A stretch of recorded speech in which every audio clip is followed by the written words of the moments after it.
Park স্ট্রিটে বেসরকারি সংস্থায় দুঃসাহসিক ডাকাতি, ভল্ট ভেঙে লুট হলো ৩ কোটি টাকার সোনা। সোনা জমা রেখে ঋণ দেওয়াই সংস্থার ব্যবসা। আজ বিকেলে এই দোকানে ক্রেতার ছদ্মবেশে ঢুকে পড়ে দুষ্কৃতীরা। এরপর সিসিটিভি তার খুলে ঢুকে পড়ে ভল্টে। সোনা লুটের পর সিসিটিভির হার্ড ডিস্ক খুলে নিয়ে উধাও হয় দুষ্কৃতীরা।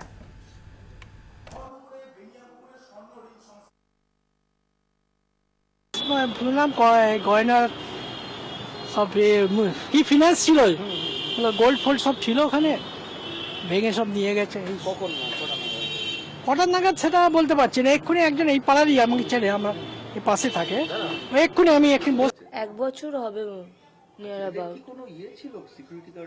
সিকিউরিটি গার্ড তো আমরা জানতাম সিসিটিভি আছে, ওদের নিজেদের আর্মস সিকিউরিটির গার্ড থাকে, আর আমাদের তো নিচে নর্মাল গার্ড থাকে।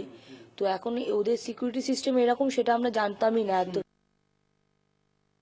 82 নম্বর পার্ক স্ট্রিট, ভর দুপুরে 5 যুবক এসে উপস্থিত হলো এই আইআইএফএল এর অফিসে। আইআইএফএল একটি সোনার বিনিময়ে ঋণ দেওয়ার একটি সংস্থা। 5 যুবক এলো, তারা ক্রেতা সেজে ঢোকার পরই তারা কিন্তু সমূর্তি ধারণ করলো। প্রথমেই বন্দুক দেখিয়ে যারা কর্মচারীরা ছিল তাদেরকে তারা ধরাশায়ী করে দিল, এবং তারপরই সিসিটিভির যে তার, এই প্রত্যেকটা সিসিটিভি তার তারা কেটে দিল।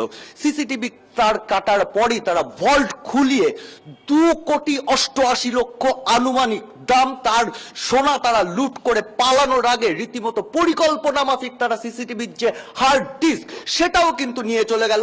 কোনো ধরনের প্রমাণ রাখবে না, অর্থাৎ যথেষ্ট পরিকল্পিত এই হামলা। এবং এর সঙ্গে প্রাথমিক তদন্তে গোয়েন্দা পুলিশ ইতিমধ্যেই তদন্তে নেমেছে। বেনিয়াপুকুর থানার সঙ্গে সঙ্গে জিজ্ঞাসাবাদ করা হচ্ছে প্রত্যেক কর্মীকে, যে এই অফিসের ম্যানেজার বা অন্যান্য কর্মীদের, তাদের জিজ্ঞাসাবাদ করা হচ্ছে।